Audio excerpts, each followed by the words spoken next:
This podcast is a member of WGPRN, WildGamesProductions.com. Hey, this is Will Wheaton, and you're listening to Roll for Initiative. You remember. Roll your stealth roll? Game books, pencils, pizza, cheese puffs, and a hell of a lot of dice. And the Dragon Ball Cup. Roll for Initiative. This is the Roll for Initiative podcast, where 1E is the place to be. Welcome back to Roll for Initiative podcast. This is Volume 5, 172. Greetings, folks. Vince sitting here alongside Nick. Hey, everybody. Matt. Hello, everyone. And Sal. Hello. So we're back with a new show. Before we start things off and kick things off, Nick, do we have any stars this week? Yes, we do. Oh, great hairless one. We have 5-star reviews at iTunes, and you know how we all go through that to get there. Just go to iTunes, type in Roll for Initiative at the iTunes stores, and you could track it from there, and you could put a 5-star or 0-star or 100-star review for us. How many stars you want? You can't do that. Sorry, Nick. But only up to 5. And you can't do 0, as much as some people probably would like to. I know. But we do have a review coming from DM Countermesh. And he gives us a review of 5 stars, and he says, if you lived it, you'll get it. So there was a time long ago when my friends and I would hang out late at Sherry's restaurant and discuss Advanced Dungeons and Dragons over coffee for hours on end. I was the DM then, as now, and I'd scroll notes on napkins while enthusiastically discussing aspects of the game. Like, who hasn't done that, right, guys?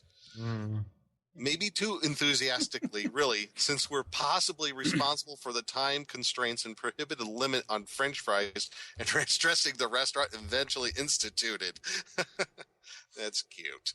Listening to Roll for Initiative reminds me of that experience each time I listen.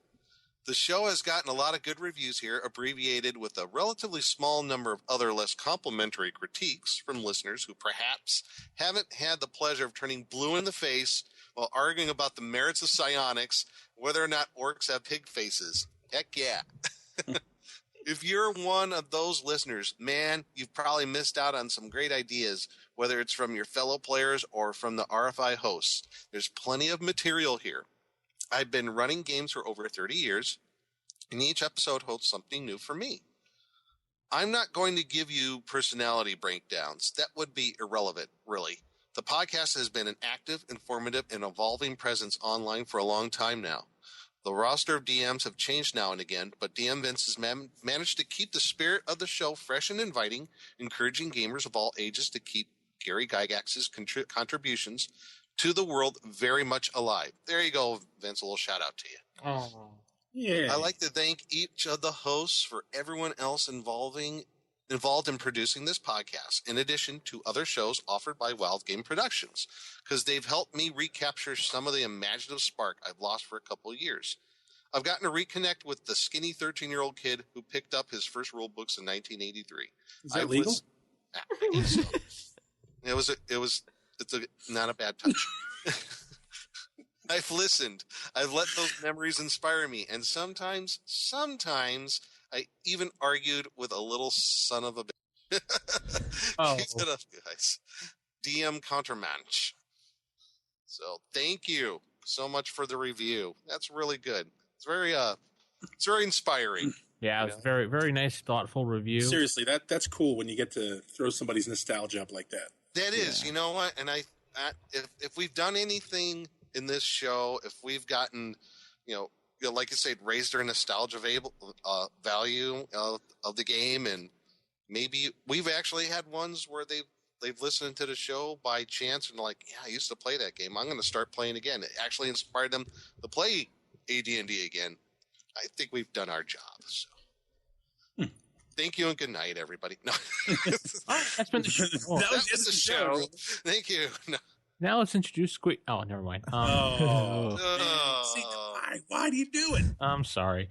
Anyway, if you'd like to keep in contact with us, you can find us on Facebook / I think RFI Podcast or Roll for Initiative Podcast. That's spelled ROLL, not another way. And You can find. What are you talking about, sir? I don't know. You can find us on Twitter, RFI Podcast. We're on there. You can email us, rfistaff@gmail.com. We do have a voicemail, 570-865-4210. I know a couple people did voicemail in. We had about 4, but they were really bad quality. And maybe that was Skype. Maybe that was your phone. If those people would call back in so we can get those voicemails again, we appreciate it. It just sounded you were like that. Sounds like you're at the drive-thru with a broken microphone. Nick. Fried cake. Yeah. Or you can find us at Reddit/ADND, not ADHD, like Matt's been looking on mostly. Matt's been posting D&D stuff in an HD form. I mean, ADHD. Yes. You almost did it yourself. Yeah, I know.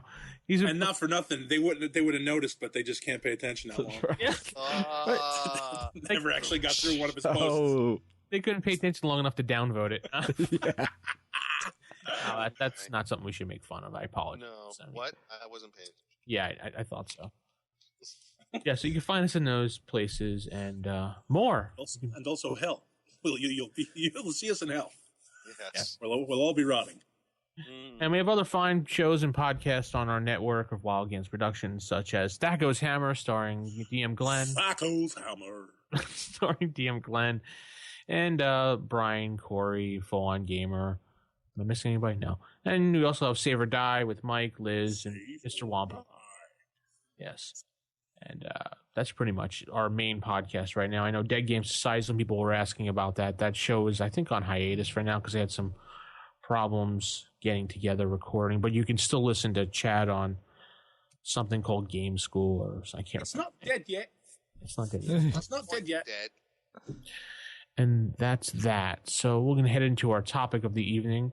We're going to talk a little bit about some experiences that we had in the early 80s, late 80s, particularly around the whole Satanic Panic and the whole bad situation, which was bothered about Dungeons and Dragons with Patricia Pulling. Ugh. Yeah, that's the woman who... During the dark times. What? During the dark times. Yeah, some people call it the dark years. Some people call it the Satanic Panic. Some people call it the dumb years. Other people call it good advertising. Yeah. Oh, yeah. No such thing as bad advertising. That's right. So in the early 80s, this woman, Patricia Pulling, her son committed suicide in 1982 when he was in high school. He pretty much took a gun and shot himself in the chest. So this woman decided... I cannot laugh without thinking about this. This woman decided that since her son was playing Dungeons and Dragons and that the last thing he did in Dungeons and Dragons had a curse placed upon him or his character, that the game is what killed him. So she decided to sue the school, which I have no idea why. So the school would work. And then she filed a lawsuit against TSR, against Gary Gygax, to say that D&D was the cause of her son's death. You were saying, Sal? Okay. I'm sorry. I just wanted to full disclosure, guys. I was his DM. You son of a! I was his DM, and so you were like what 2 when you killed Blackleaf? Yeah, I was just gonna say you probably caused Blackleaf's death. You son of a! I was his DM, and yeah, he was cursed in game, and he left a little bit. He was a little upset when he left, but I didn't think anything of it. I said, "Okay, I'll see you next week." And I just want to get that out. I feel better having, spilt my soul to you guys. Okay. Well, I'm kidding because I don't have a soul. I sold it to the devil. Oh, okay. Remember, yeah, because I was his DM. So it's true. That's how we got that high level.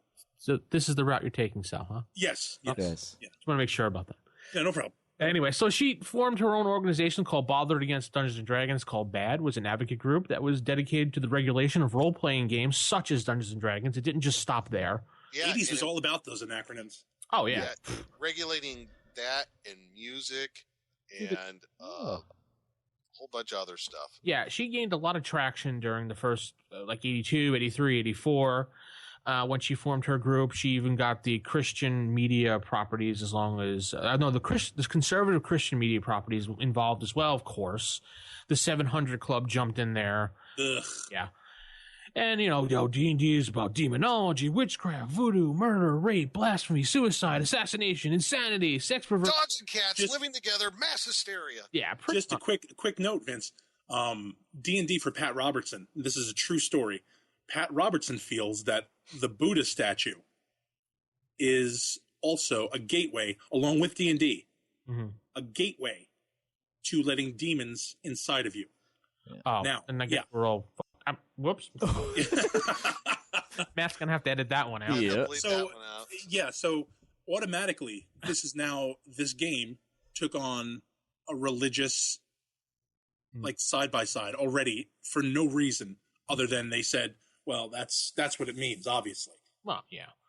Because, Pat Robertson is getting all of his research from the Jack Chick tracks, right? Yeah. Apparently so. And we can't... Jack Chick thinks the same way. Well, we also can't forget, Patricia Pulling also thought the Necronomicon was real. Which it isn't. Wait, it's No. Hang on. I'll be right back. Anyway.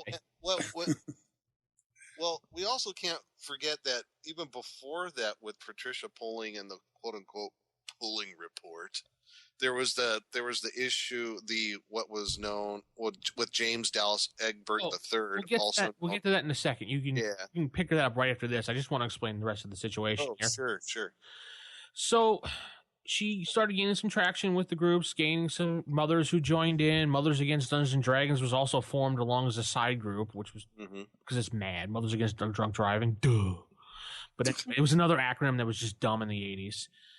And she was actually summoned on 60 Minutes with an interview regarding this with Gygax in defensive position about how this is not a bad game and how this game is just helping people come out of their shell. People learn to do math better from this game, how people become more social. But no, she related it to just sticking to her guns and saying, we're all Satanists. Hail Satan. Yes. And then, oh no, in 1989, Michael A. Stackpool, which people were familiar with, Mr. Stackpool, wrote a bunch of modules, wrote Star Wars books, D&D novels, actually went and did a bunch of research. And he wrote Game Hysteria and the Truth, which went into all the flaws and misconceptions, inaccuracies, and omissions of relevant details and questionable practices, going as far as to call her editing of newspaper accounts not only illegitimate, but illegal, since newspapers are copyrighted material and the owners were not contacted about the use of these articles, regarding all of her claims about RPGs in general, and especially D&D.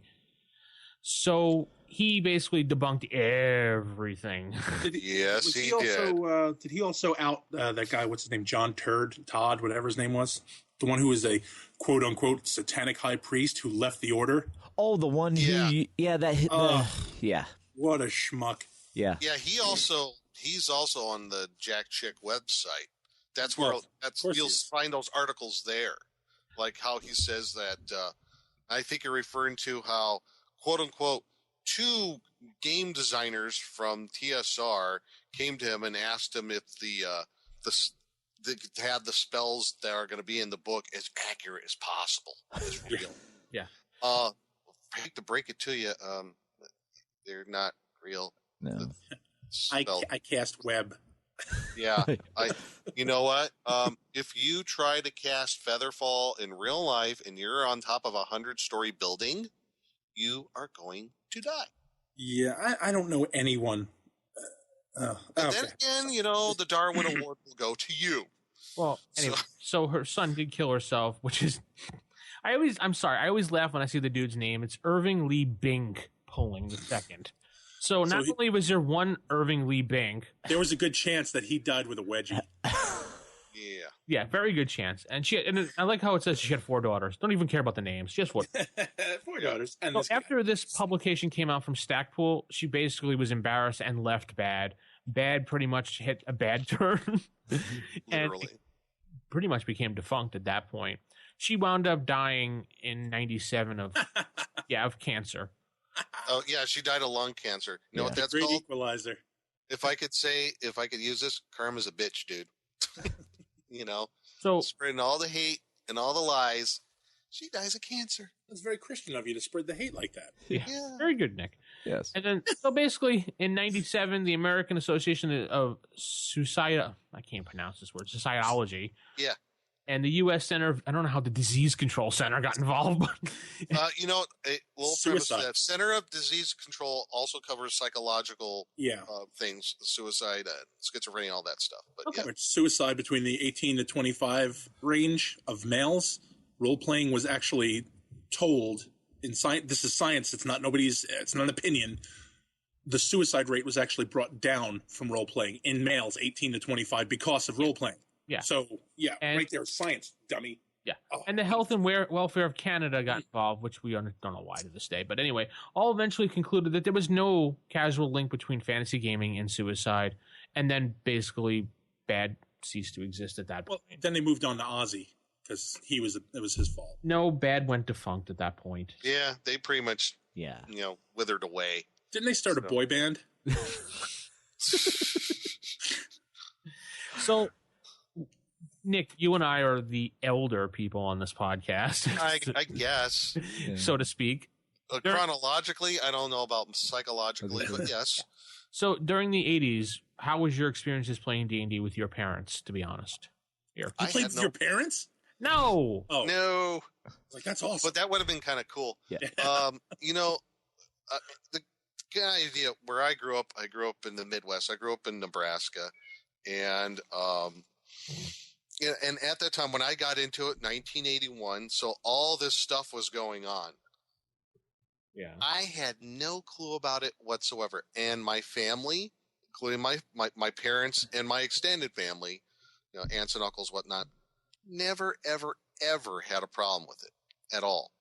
Because because I had a good, healthy relationship with my family, I was pretty open about, hey, I really want to get this game. They were excited about because there was actually something that I actually got attached to and got excited about. They had fun with it, Yeah. Exactly. They got away from Nick for a while.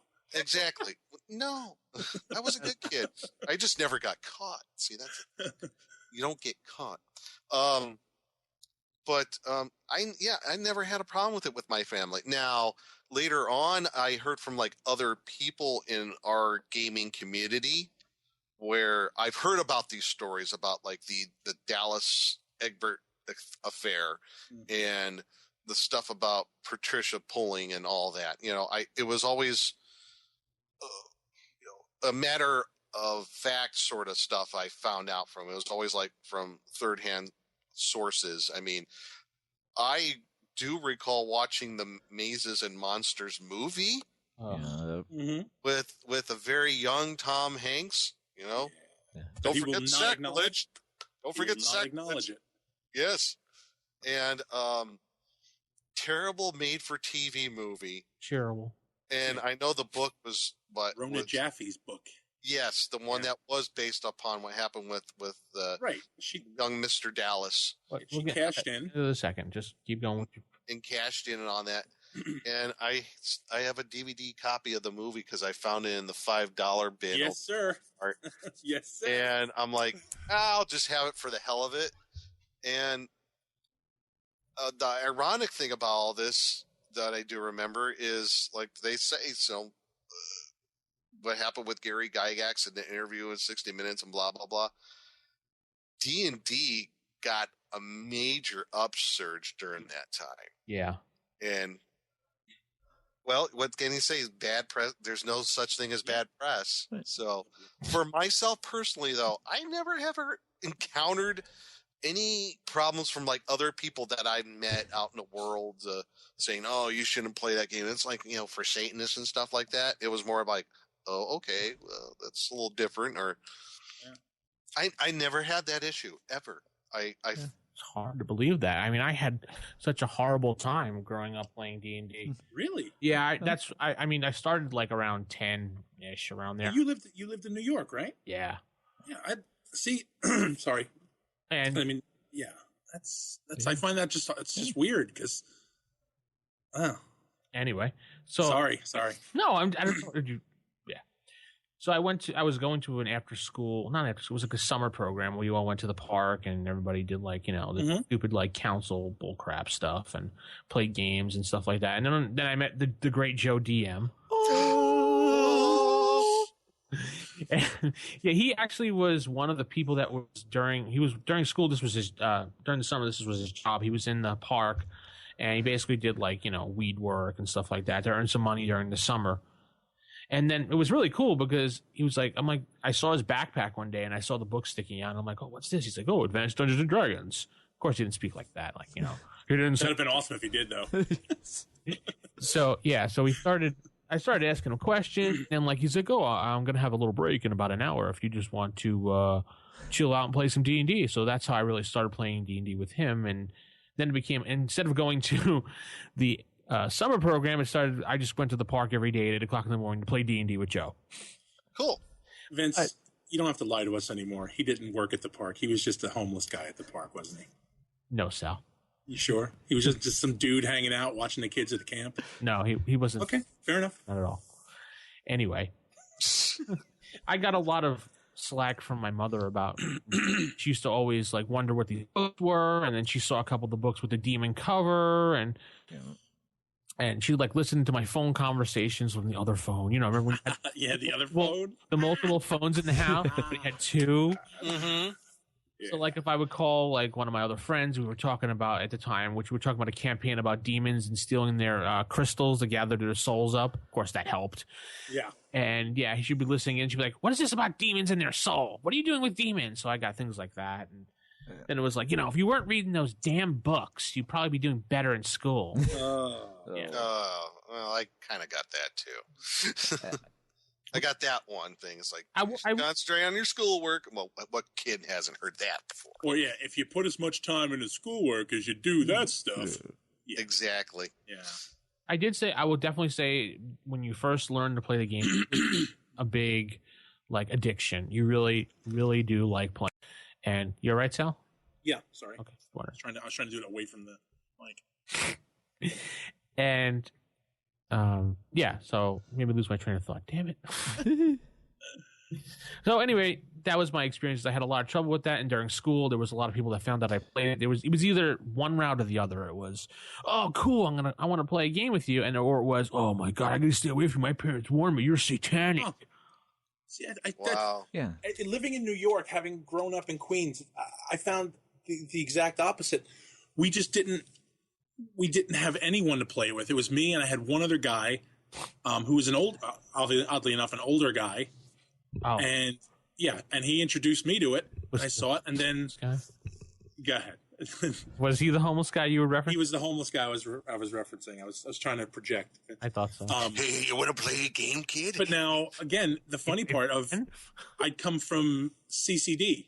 I don't know if anybody knows, it was basically religious study on Wednesdays. Yeah, because I went to Catholic school and they had that. Yeah. Yeah, you leave school. Well, I went to public school, and you leave public CCD. Christian criminal defense. Yes. And so Wednesdays I would leave, and then we'd go to church, and we do our, you make you go through your whole thing, building up for your confirmation a whole bit. Yep. And then we'd walk across the street to my friend Kevin's house, and his older brother had the red box. Yeah, so that's how we started playing the game, and it was never about demons. It was because the monsters they gave you in the back were Minotaur, and the Minotaur was he was that big go-to monster all the time. Oh yeah. So it was like monsters from myth and legend mostly. Yeah, it was, and that was the stuff we were learning in school at that point too. So it all just tied in, and there was never an issue.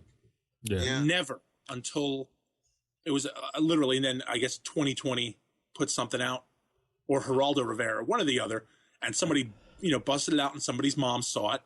So now it became, we had the book with the blue map in the back, and we were looking at it at CCD because we were about to leave. We're waiting for Kevin and two other kids to come, and all of a sudden that blew up. But aside from don't bring this to CCD anymore, it was never an issue until later, until I got older. Oh, I did also get the whole, my mother talking to me because she talked to the priest in our family who said, The gateway. Yes. Well, no, not that. No. Oh. I got to get my voice going. Well, with Dungeons and Dragons, when a person has a character around 10th level, they get very attached to that character. Once they get attached to that character and that character dies, it's like a piece of their soul dying. So thus they want to kill themselves. And my mother asked me, she goes, did you ever have any characters that are around 10th level and you lost them? And I'm like, Mom, I have so many characters that when they die, I just throw the paper out and move to the next one. 10th level, I wish. I didn't care. I mean, I really didn't care. Right. So, the character died. Just write up another one. You know what? Now that you, both of you guys are talking about like some experiences like in school, I do remember one moment where I did bring my books to school after the fact, because that's how I learned about the game. Was somebody brought the basic D&D, the purple box, yeah, the Moldvay edition, and that's how I got into it back in 1980, and then the following Christmas or 81, I got the books. But I remember bringing them. I think it was after Christmas break, and I had them in my book bag or somewhere, and somebody stole them. Oh. And I reported it to the teacher, and it got up to the principal, and we found out who stole them. Found the books, and this. I'm sorry, I have to say this little rat bastard actually tried to white out my name and put his name in the book where I wrote my name. I'm like, really? I'm like, wow. You gotta be kidding me. That's pretty obvious. And the only thing that the principal said and the teacher says, like, just don't bring them to school anymore. You don't want these stolen. And that was it. Yeah. That was the end of it. I'm like, okay, totally makes sense. I won't bring them to school anymore because I won't get them stolen. I'm good because I love them. They're my precious. That was my backpack for school. I mean, it mostly just had D&D books in it and maybe one or two regular school books. Yeah, pretty much. But after that, I didn't bring them to school more because I didn't want to have them stolen, because this kid was a little jerk. Yeah. So, and this was at a Catholic school, mind you. Yeah. Matt, what about you? Your experience? Actually, my first D&D books were given to me by a middle school teacher. Oh. Yeah, I actually one day went into class with the map from the Hyborian Wars play-by-mail game, and she saw it. She was like, "Oh, you're a D&D kid," and I'm like, I had played like 2nd edition at a friend's house before, so I'm like, "Oh yeah, I played it," and I think I might have had, and at the time I did have a 2nd edition player's handbook, and that was it.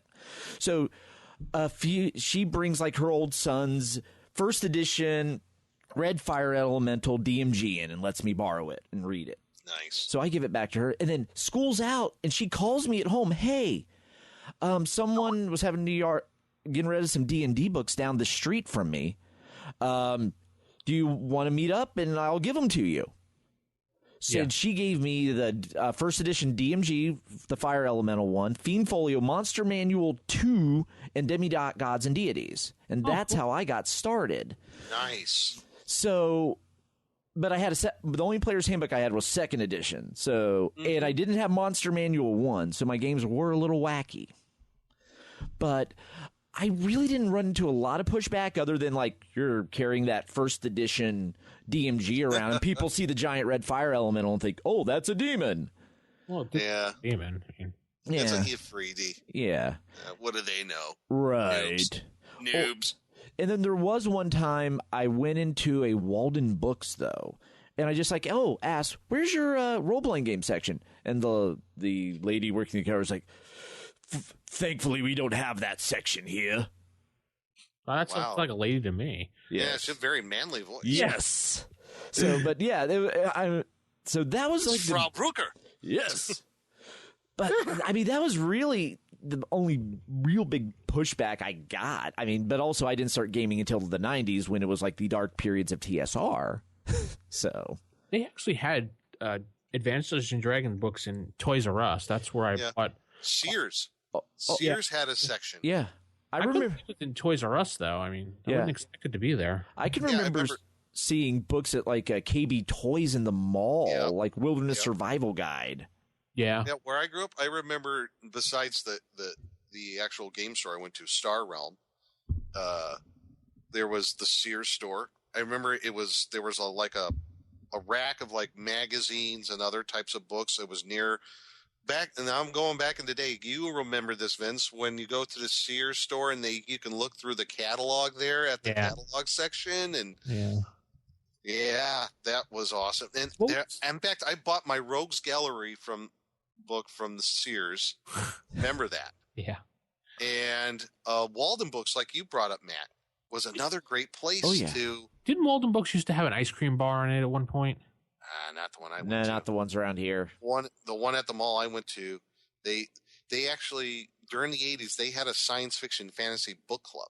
Yeah. And you signed up for it. I think you got, if you bought a certain amount, you got a certain percentage off your purchase or something like that. Sounds about right. And I remember having that card. I'm like, and I still remember when I bought my copy of Mordekainen's Fantastic Adventure. I bought that from Walden Books, and that's still sitting on my shelf. But those are some great places you would not think of nowadays that they would have books for D&D, like a Sears store, you know. Now you can find, fast forward 2016, you could find D&D in Walmart now. Yeah. Yeah, if you look hard enough. In the quick impulse section at my Walmart. Nice. Right by the register, right there. It was right on the shelf. Well, 3 copies of the box set. Yeah, well, the trick with that section is it's not really Walmart stock. I think if it's like Target, it's another third-party vendor comes in and stocks it. Like at Target, Excel is the one who actually stocks like the trading cards and the collectible things, not Target. Well, regardless of what it is, it's still there at the end. Yeah. Yeah, they still have distribution. Yeah. Which is pretty amazing to have that done. To see D&D sitting at the Walmart register now after all these years of it being so evil. Right. Evil. Well, so go ahead and go into your Dallas incident now. Yeah, I was just going to say, because what happened with the Patricia polling was right about the same time what happened with what I call the Dallas incident, or otherwise known as, James Dallas Egbert III. Have you noticed there's a lot of nepotism with these names? Yeah. It's just kind of weird, but it was in 79, 80, where James Dallas Egbert III, he was a student at Michigan State University. He was born in Dayton, Ohio. He was like a child prodigy. I believe he went to Michigan State University. He was 16 years old, and he was going on a computer science major. And he was into D&D, and he disappeared from his dorm in August 15th of 1979. The disappearance, it got to the point where they were doing an investigation where he was.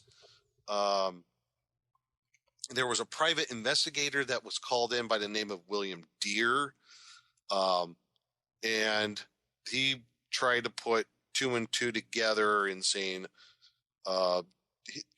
he thought that Egbert's disappearance was related to D&D, and it was very circumstantial evidence, if at that. He ended up, they found him. Finally, he was in New Orleans, and where Dallas Egbert ended up in New Orleans. He tried to commit suicide there, and that failed. He moved on to someplace else in Louisiana.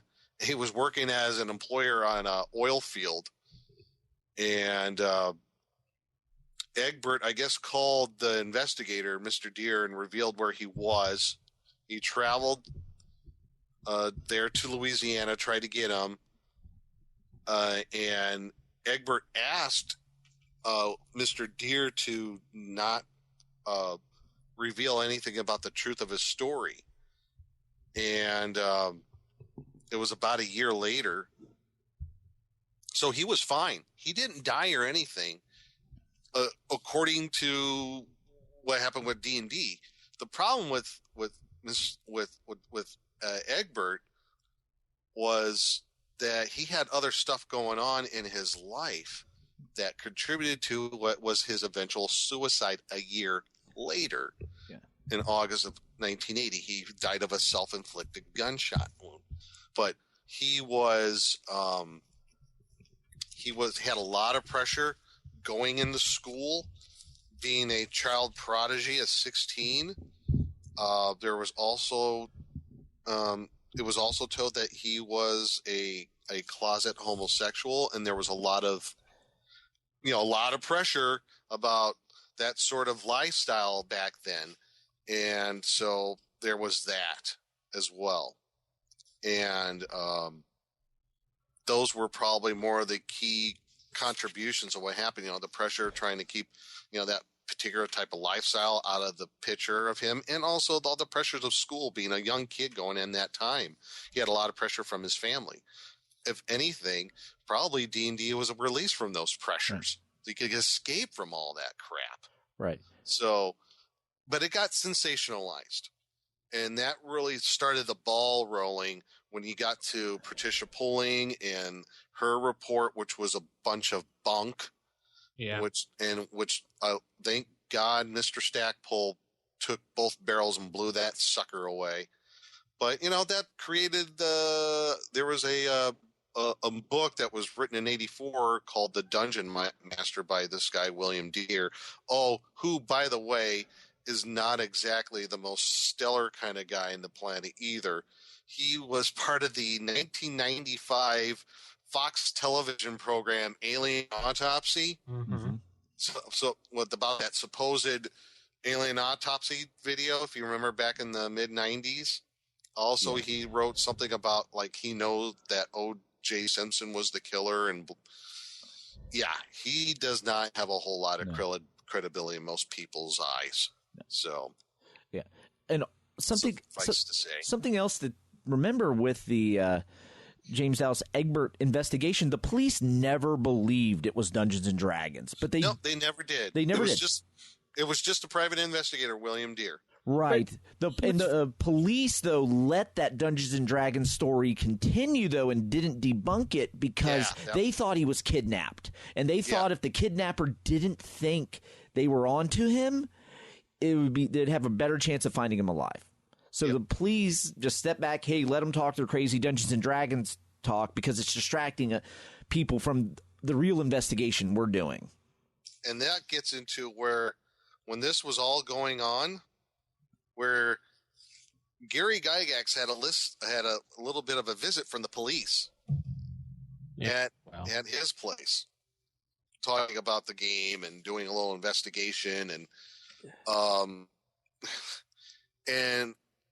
I know and this is coming from this new book Empire of Imagination. There is this whole thing that happened with Dallas Egbert and how the police the local police came over to I think it was either Gary Gygax's house or at TSR Hobbies at their offices, and they were looking around at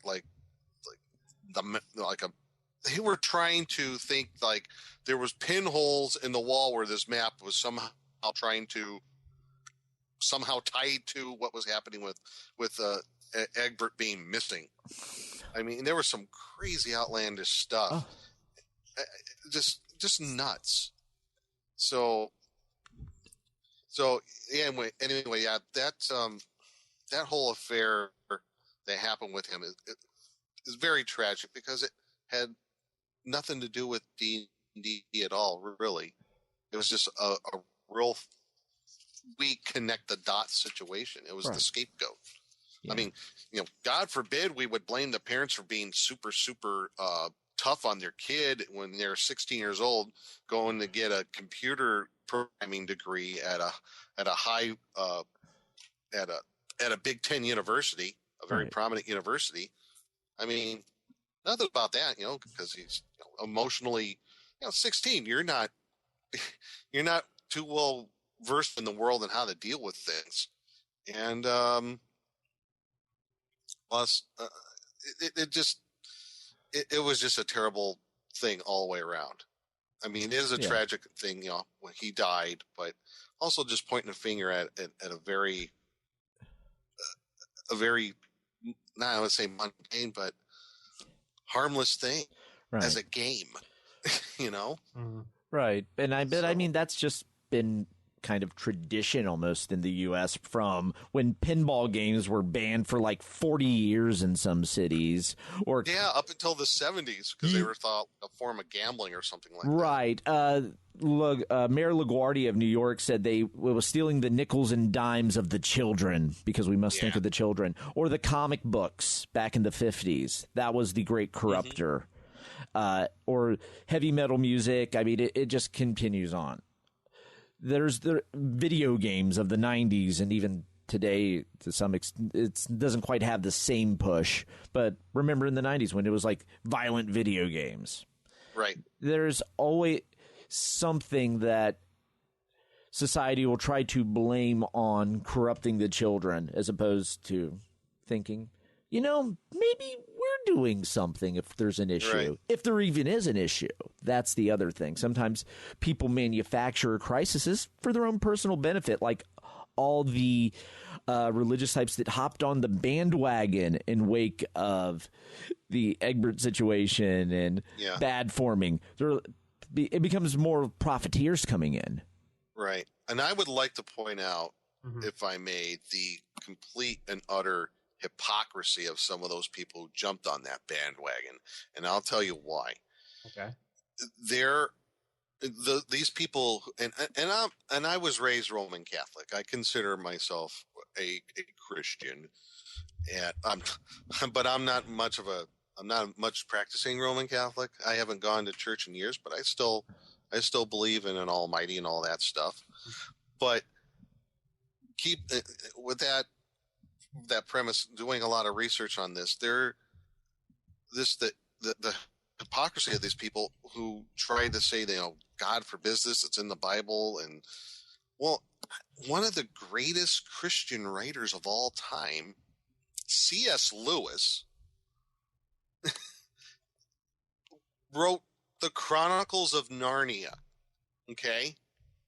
Because C.S. Lewis himself wrote not only that, but a lot of other things about Christianity and a lot of, I want to say, a lot of thoughts and essays on that sort of thing. But he also wrote Chronicles of Narnia.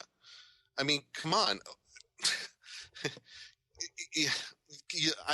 Am I not the only one who sees the hypocrisy of some of these people? I mean, also Tolkien, J.R.R. Tolkien, another one, because he was a contemporary of C.S. Lewis. They were part of that Inklings writing group that was there in England. And he was a Roman Catholic. He was a devout Roman Catholic. He wrote the Lord of the Rings trilogy, for goodness sake, and you have other Christians saying that this stuff is evil. That's insane. Just completely insane. And it even goes beyond that, because like what we were talking about, even when you get to the Jack Chick and the Chick tracks. I mean, the one that we all know famously, the Dark Dungeons one. And luckily that got parodied really well later on. Well, you can even find that online. Someone did an MST3K parody of it. There is a Dark Dungeons movie. And I don't know how they did it, but they were able to snow over Jack Chick Publications to get the rights to use it. And they totally parodied the hell out of it. And it's great. Yeah. Because it just shows you how silly and stupid some of this this outlashing comes out from so-called Christians. Now, those aren't Christians at all. Those are just crazy people who speak for other people. It's just nuts.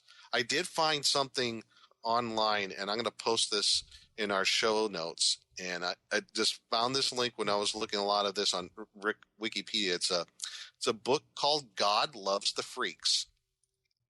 And I believe you can read this online for free on Google. Probably could, yeah. And because that's where I found it right now. That's where I found it recently, I should say. And it's a really, really good breakdown on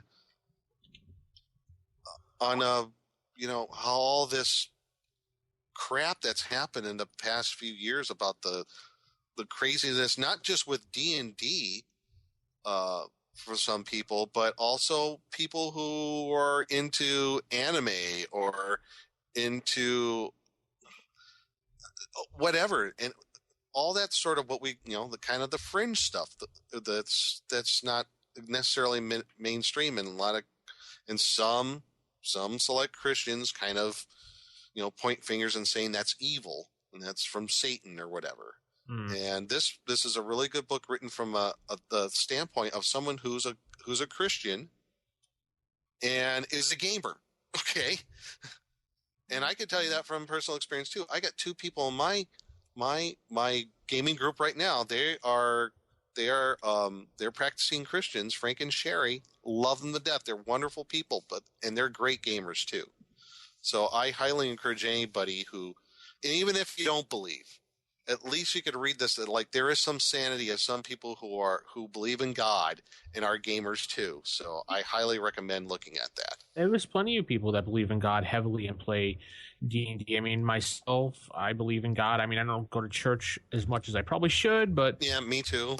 I don't like talking about it on the show, so I apologize to those people out there who don't like it. Jason, who used to be a former co-host of the show, was a very heavy Christian, or I'm not sure which one, but whatever, close enough. He was heavily into God. Yeah. So it's not like, just freaks and geeks. Right.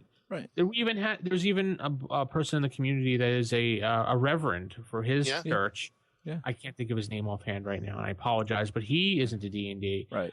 So it doesn't really matter. If you want to find out more about some research, another good link, Nick, I wanted to throw up was rpgresearch.com. Mm-hmm. And that's a good project that started in 85. And I'm not sure what happened, but then it says resumed in 2004. So either they took a hiatus or they just stopped after 1 year. I have no idea. Okay. It's a RPG role-playing game research project founded by the Hawk Robinson, W.A. Hawks Robinson, as an ongoing long-term series of projects that include studies on therapeutic and educational aspects of role-playing games. Mm-hmm. And they have all these articles and videos and speeches, and they have a YouTube channel where the gentleman goes over various aspects of the games. They even talk about how the Big Bang Theory used it in their TV show, how D&D become more mainstream. Right. Yep. So there is tons of research on here. If you're one of those kids that are still getting, or one of those people that are still getting crap about playing D&D, you can always reference or refer people to this website right here. Also, at some of the larger gaming conventions, primarily like Origins and Gen Con, I've seen this. There are Christian groups of gamers that get together at those conventions. Yeah. I think that's a great thing. Right. There's like they'll have like Sunday service at the convention. Yeah. Yeah. And they're gamers just like anybody else, They're into the same stuff as we are, and you know what? They just also they have a very strong faith, and these people have no problem with it at all. So I think that's a wonderful thing. And after all this stuff that's happened from the 80s, and it kind of dwindled down in the 90s, but nowadays, we're looking at January 2016. I think we can honestly say that the geeks have won. We've won. Look at mainstream media now. As far as like television, how many different fantasy series are out there? Oh, geez, yeah. I mean, come on, Game of Thrones. You had Supernatural out there. You had when it was on for a while, Dresden Files. One season. Yeah, one season, but still, I mean, and anything related to that, fantasy and science fiction stuff. And you got and you do have the new Shannara series that's come out, and then you have, like you said, Big Bang Theory. They've had several episodes where D&D was somewhere within the plot line of the show, or my goodness, I mean, come on, the Lord of the Rings films that came out, the Hobbit movie, we've won. If you're going to look at winners or losers, we've won. Just And it's all good. No one's going to hell because of this stuff. No. It's okay. You know, it's a great pastime. I always say to my wife, you know, it's better than getting hooked on cocaine, isn't it? You know, so she's like, yeah, you got a point there. So, it's better than a lot of things out there. There are a lot of things out there. I could think of far, far worse things that get, you know, have it as a hobby, you know. Right. And I think also this might kind of ties in with all the thing with people who are sports fans and sports fanatics. Personally, I don't see a difference between someone going to a Packers game when it's 10 below out, they have no T-shirt on, and they're in yellow and green with a cheese on their head going, "Go Packers," versus someone who's dresses up cosplay as a stormtrooper. Right. What the hell's the difference? They're both fans of something. Right. The only difference is one has, if you don't understand something, you think it's weird. Right. And if you're not... And we also have fantasy football, which is Dungeons and Dragons for jocks who don't play Dungeons and Dragons. Come on, let's be real. Yeah. So I mean, that kind of goes with the whole like the sports fanatic and the people who are into our stuff who do cosplay or in this gaming, what have you. There's no difference. It's whatever turns you on is your cool hobby, and it gives you something to express yourself. It helps you relax in maybe ways. It helps you be creative. I could think of so many ways of how gaming has piqued my interest in history, also in science. I also got into like mythology and legends. That's where I got like really into learning about you know, things like Bigfoot and UFO and stuff like that, all that sort of weird fringe stuff. I just love to learn about that. Kind of a question to you guys.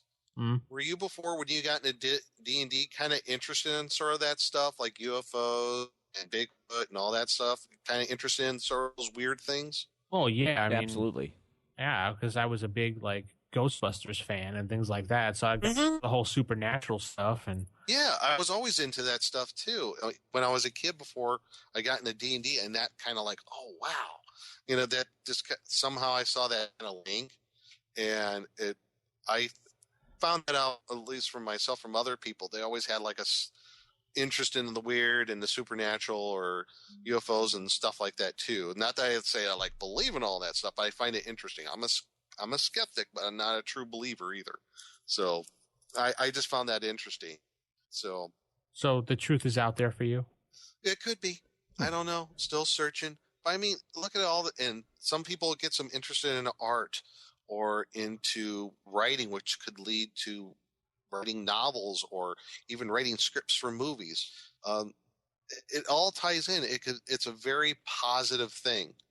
So that's why it all boggled my mind when people say, well, this is a bad influence. It's evil. It's from the taint of Satan. I don't know, but no, it's not. It's fine. Get over it, people. I don't know. That's just me. You going to say, Matt? What? Just to spin off what Nick said, you could take whatever, like just about anything, and just Mad Lib it and replace Dungeons and Dragons with that thing, and it would apply. When it comes to you're too into it, you get too driven, you're too focused, you spend too much time doing it. That could be anything. That's at which point that becomes more of an addiction issue than what you're addicted to. Exactly. You hit the nail on the head. And but people are very quick to blame the external objects that are the focus of the addiction, as opposed to the fact that the addiction exists intrinsically. And if it's causing an issue, and sometimes the addiction doesn't even necessarily even cause an issue, and that addiction can push you to do great things, like Olympic athletes. You have to be addicted to what you're doing to hit that level, and because if you didn't have that drive, that makes you want to be an Olympic athlete, right? If you don't have that drive that makes you kind of crazy to people that aren't equally driven, then you will never achieve that. It's just like I know some people that have met Kurt Angle, and he's kind of nuts. A name that nobody knows who it is, really. Yeah. Right. Yeah. He's a wrestler. Oh. Okay. Also gold medal Olympian. Oh, well, there you go. Yeah. But you're absolutely right. It's like the phrase, you can have too much of a good thing. Yeah. I think I already said in the show when we were talking about, we all had the talk probably from our folks.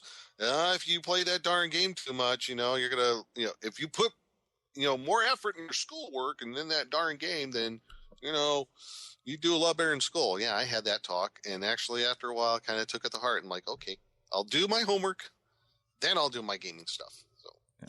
But, yeah, too much of a good thing sometimes. Yeah, but you're right. It could be with anything. It could be with sports, or it could be with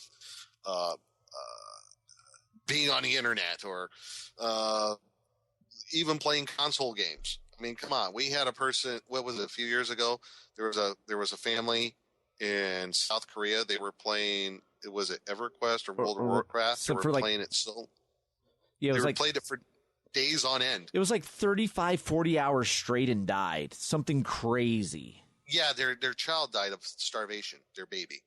Yeah. Well, no. I was actually talking about the person playing himself played 30, 40 hours straight and died. Okay. Yeah. That's just stupidity. Yeah, I don't get that one myself, how you can play the game that long and die. I mean... Yeah. I mean... At some point, you're going to want to reach over and grab the Cheetos or something. Right. Or at least take a frickin' nap. Right. I mean, come on. But whatever. Yeah. That's with anything. Right. It could happen. Someone obsesses over something. And that's just the psychology of the person. Right. It necessarily has anything to do with the thing itself. Right. And if you look at all the incidents that caused the D&D panic, they all revolved around a tragic situation and people searching for explanations. Yes. Yeah. And some of the explanations for why it happened are rather painful to those still around, because there could be some blame directed to them, that guilt they feel, but it's far easier to externalize that guilt and anger and direct it at something else as opposed to yourself. So it's kind of a coping mechanism in some ways. Yeah, you know what? That's very interesting. It kind of ties into, I read a newspaper article on this, how human beings, it appears that we are wired psychologically in one particular way to where we try to connect the dots, to where we have to find connections, to find the cause and effect of everything. Right. And that might have been a primal survival technique. Right. For early humans, but it's still there. And it kind of all ties into like some of these people who were into all those sort of conspiracy theories, like, this person did this, and couldn't be a lone gunman. It had to be this, or the great conspiracy of the Freemasons trying to take over the world, or some crap like that. Right. I happen to believe. No, just kidding. Just kidding. I am a Freemason, actually. But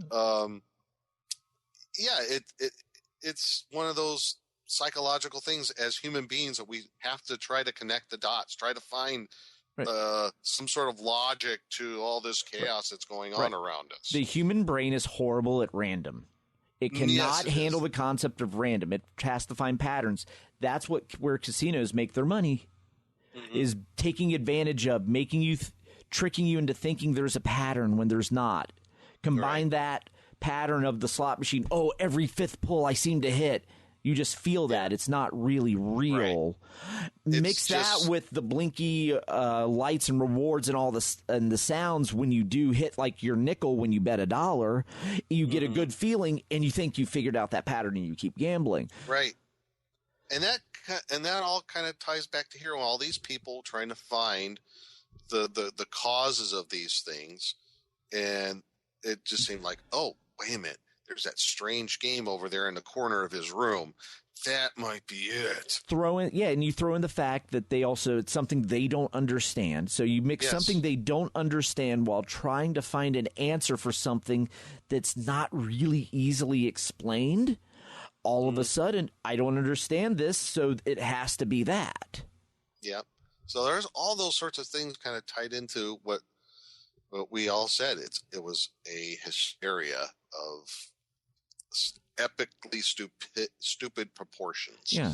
You know? Because after a while, instead of some of the people that hopped aboard, instead of being ones like where they lost someone and they're trying to search for answers, they're just using it as an opportunity to get themselves on television. And that's when the really stupid, crazy stuff starts happening. Right.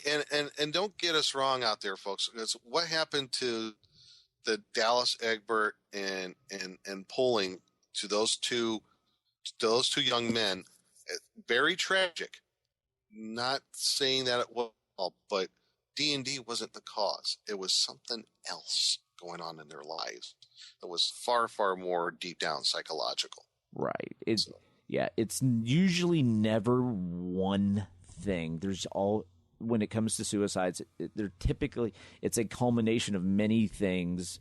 Mental illness mixed with a bunch of other outside life forces, and also in the case of Egbert,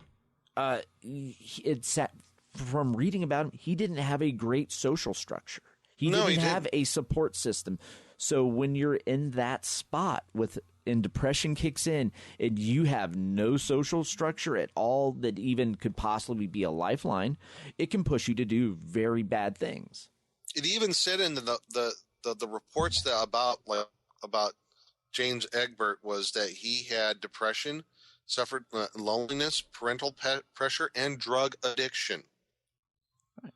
I would look at all of those things as more causes than an innocuous game like D&D. Oh my gosh, a game that actually helps you imagine escape from the real world and from your real world problems, and you can do something that could maybe have some sort of good outcome. That's the bad thing right there. Yeah, we can't have that. That's counterintuitive. That's illogical. They did find Egbert or Dallas, whatever it is. Yeah, I said, they found him later on in Louisiana. He was working on an oil rig. Right. So how we wound up getting there, who knows? He traveled there. He traveled by bus, from what I understand. Well, I just can't figure out why he was working on an oil rig. Maybe it was the only job he can get. Right. Yeah. He probably just picked a direction, wrote it out, and tried to just do his thing. I mean, but yet he had all that depression going on in his life, and everybody ignored it. They thought the D&D was the source of the depression. Right. The drug. No. It's the other way around here, folks. That was causing him. It was the drug addiction and the depression and the loneliness that was causing all of his problems. Right, and not to mention also being the 16-year-old child prodigy amongst a bunch of 18 to 22-year-olds on a college campus can't be well for your psyche. And a big college campus, it's a very prominent one. And like you said, no social structure. Who the heck was he going to talk to? And as you're growing up, you're different from all of your classmates. You're different from everyone else that should be like you. Everyone knows you're different, and you get treated as that, and that can help exacerbate that isolation even further. So. Exactly. So they were pointing the fingers at the wrong things. I mean, and we all know that now. It's just at the time, keeping within the historical context of the time, it just seemed it was like knee-jerk reactions. Yeah. I mean, God forbid if a society would point the finger at itself, as being a part of the problem. Right. But no, we can't have that. No. But like I said, over time, this stuff has faded away. Pretty much mock it now. Yeah. Because of how stupid and ignorant they were. And now we have shows like Game of Thrones. Yeah. And it's a wonderful thing now. Yeah, and if anyone wants to see the 60 Minutes piece with Gary and Pulling, it is on YouTube, so I'll have a link to that in the show notes. Awesome. That was an interesting little topic. I heard that highly edited. Yes. From what I understand. And it was very biased, the Miss Pulling. Yeah, from what I've heard. I hadn't seen it. The liberal media just took whatever they wanted and they found interesting, and they just whatever direction. Oh, no way. Right. Yeah. I mean, that's fairly standard because they go before they even do the story. They already know how they want the story to go. There was media bias in 80 and 81. Yeah. I find that hard to believe. Oh my goodness. I don't know. I'm glad we talked about this. I'm glad you brought this up as a topic because I think there's a lot of people out there that listen to the show that in one way or another they've been affected by this in their lives. Well, some of us might not have and had positive experiences too. So. We talked about mazes and monsters a long time ago. Yeah. And the Dallas incident, but we never actually got into the whole Patricia pulling and how it affected us and how it affected most of the people that listen to the show that are probably around our age, and probably some newer people that listen to the show age-wise of the newer generation are like, I don't have any problems playing D&D. What are they talking about? I'd like to know more about that. So yeah. And that's good because a lot of the kids no, yeah. Damn kids nowadays. Well, now it's good that we give them some history about some of the bad stuff that happened in the past. And looking at it, I was like, we're very, very lucky now. This didn't get way out of control because it could have. Right. It could have.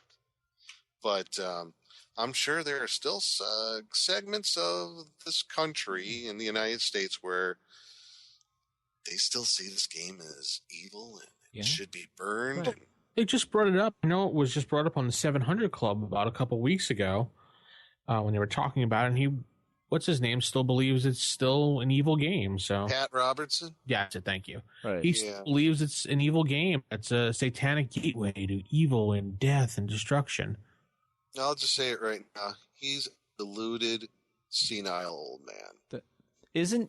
Is he the one that also thinks men were riding on the backs of dinosaurs? Yes, I think so. Okay. Him and I like that. That's why I say I think him and Jack Chick are pen pals or something like that. You know, because Lord knows they won't go on the internet because that's evil too. I mean, stuff. Whoa. Sorry. Yeah, edit. All right, folks. On that note, we'll be right back after this. Are you enjoying the show you're listening to right now? Want to help support the show? Why not head over to the Patreon site, patreon.com/WGP. That's patreon.com/WGP. And help support the network for as little as $1.50 a month. That's right, $1.50 a month goes a long way. Thank you.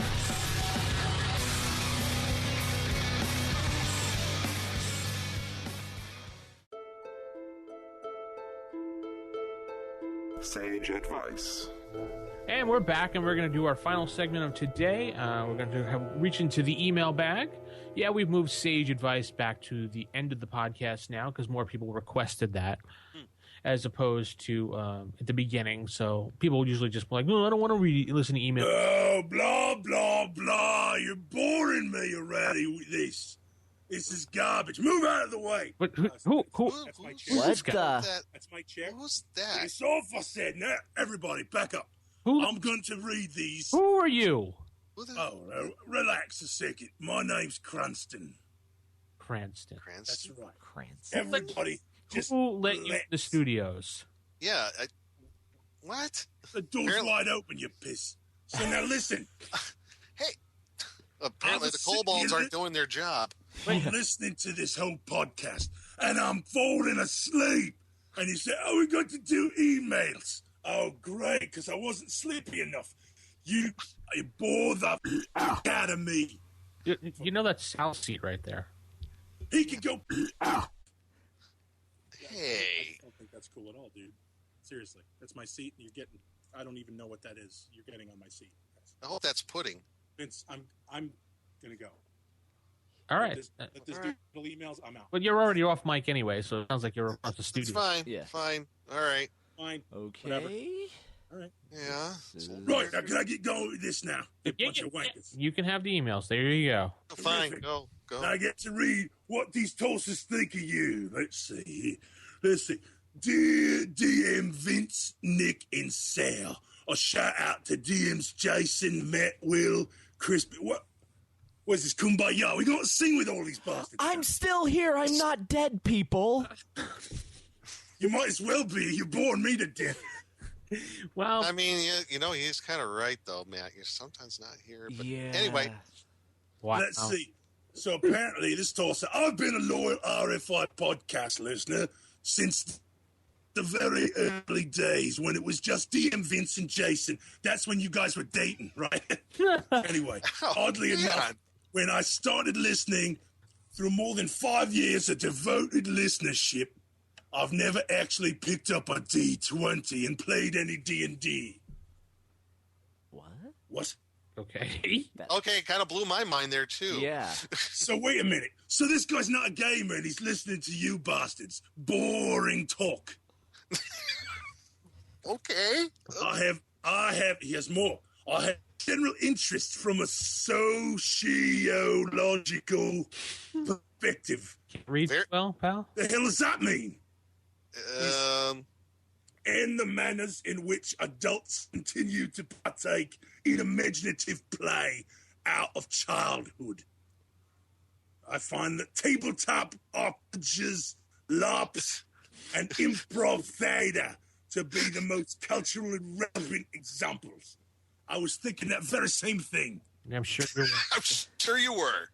That tiny Maintaining a child's sense of wonder is an important characteristic to develop and maintain through an adult life that often makes us feel jaded and oppressed. I want Sal back. Shut up. Do you feel jaded and oppressed, princess? Called you princess. I think he was talking to you, Nick. He pointed at you. Hey. Imaginative play is a great way to strengthen our ability to appreciate the unseen, the unknowable, and the wondrous. So what you're saying, so this guy's saying it's a great way, like you guys are pretending to have a good podcast, right? That's what we're doing. That's a good thing. You guys pretend to keep it up. You guys are role-playing podcasters. It's good. I get it. It's funny. Oh, he's not too bad with a 9 intelligence, is he, Vince? No. All that said, though, just this month, I finally managed to gather up some of my friends. You ain't got no friends, you liar. From around the country on a Roll20 tabletop, and we began our first D&D campaign. It was a ton of fun, and my players are excited at all the adventures to come. Blah, blah, I'm not going to read all this. Just wanted to thank you guys. Okay, I just wanted to thank you guys for keeping the gaming spirit alive, for providing me with such inspiration and guidance to embark on this new endeavor. You kept him alive, you put me to sleep. I don't get it. I can safely say, without RFI, this never would have happened. What a good night's sleep. That would have never happened if I didn't listen on. No, but you just read a lot of big words. I'm impressed for an orc. You've passed on the spirit of I can read. You bust on the spirit of old school gaming to another generation and giving some old friends a new chance to connect. Cheers, guys, and keep it up and keep it old school. From Paul. Well, Paul, Vince is going to show up at your house and he's going to give you a big hug. Let's see. Let's read the next one. Hey. No, this guy's boring. You could have said a lot worse, Vince. I guess so. Let's see. So, all right, here you go. Here you go. Shut up, Vince. Nobody's listening. Okay. In my game, the named NPCs are in the setting, but the chances of the PCs ever encountering them are slim to none. The big hotshot wizards are there. The Circle of 8, for instance, is in charge running of the 8 schools of magic, which literally physical schools of magic. What the hell is this guy talking about? He's talking about magic there, Orc, you know. I understand what he's... Ooh. It's time for your meds. All right. Aside from the named rulers, only the other appearances are Robala and Prince Thrummel, both of them the big sissies. Connection with the Temple of Elemental Evil. When running that module, I often mentioned what was done by Robala, catching up slowly but surely. DM Freddy. DM Freddy, I've got an idea. Start off your emails with a subject as to what the you're talking about. Hey. You can't say that. Why not? He's a what's wrong with this guy? I have no idea what he's talking about in my game. Who asked about your game? All right, let's go on to the next one. Hi there. This guy's a reject from the Temple of Elemental your Evil. podcast. Yeah. And I must have been looking under some crappy rocks. And I'm making my way through Volume 1. I was wondering if there was a reading list.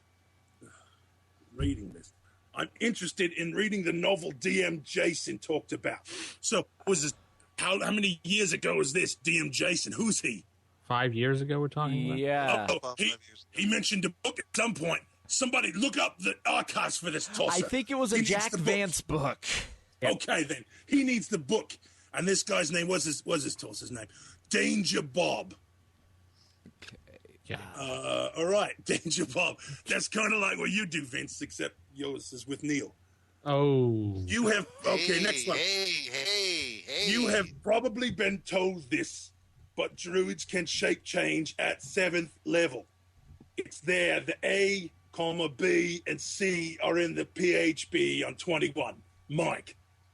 Mike's a rules lawyer. Good for you, Mike. You showed him. What else we got? Hi, RFIers. Who is this? Hi, RFIers. I enjoyed your recent issue on Tucker's kobolds. I'm not reading something about from that's the Goblin's Henchman. Blah, blah, blah. I'm not reading the rest. All right. What? You got something against kobolds there? They suck. They suck. It would be like having a dungeon full of Nick. Whoa. Okay, then. All right. The only thing worse would be to have a dungeon full of Matt, because then it'd be empty. Okay. Let's bring it on there, Nick face. Okay. Still. Oh, and let me just quail that. That's a big word, isn't it, Nick? Quail. Let me just quail that little bit of urban legend. We ain't all got pig faces, huh? As opposed to Nick, who's got pigs. All right, let's move on. Hey, it's more than you have there, pal. Hello, DMs. I've downloaded and listened to all 24 episodes of the Quiff to Boss, but in the end, with a Q&A, Mateo. I don't know what that means. We're going to move on. Mateo, not Mateo. Whatever. Jason sucks. He is annoying. I guess he's going to email. He is way too negative and tried to pretend he's some super indie dude, but he's an Apple fanboy. Okay. Nobody cares that he's a technologist. I've heard he leaves the show, blah. Okay. He is way too negative. First of all, the whole email you've sent DM negative.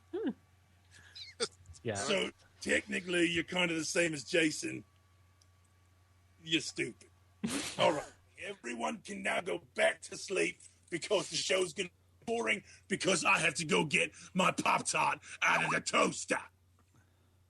Bork's eating Pop-Tarts? I guess so. What flavor? I think he left. Yeah. Oh, thank God. House guest? Is he a house guest of Sal's, or? I don't know. He came into the studio through the door. Nick, make sure to put a lock on the door next. I know. Apparently, the kobolds are doing well. Yeah, we need to have that. God. I better go check on them later. Yes, there might not be many left. Right. We may have an HR issue here. Yeah. You think? Yeah. Oh my goodness. All right. So on that note, we're going to end the show and keep it original, keep it old school. Good night, everybody. Night, everybody. Good night. I gotta get with HR.